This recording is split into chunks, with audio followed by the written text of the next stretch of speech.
Welcome, today in front of me Oppo A54s, and I'll show you how to switch off the phone. In order to turn off the phone, you need to press the power key button here on the right side of your phone for a few seconds.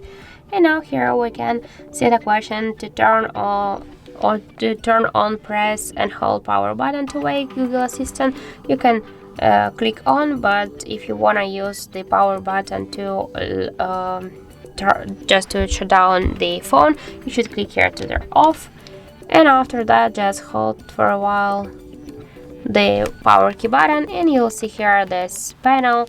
Just to turn it off, slide this white dot to the down by this way.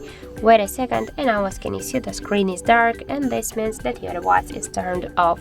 So that's it. Thank you for watching, and if you found this video helpful, don't forget to leave a like, comment and to subscribe our channel.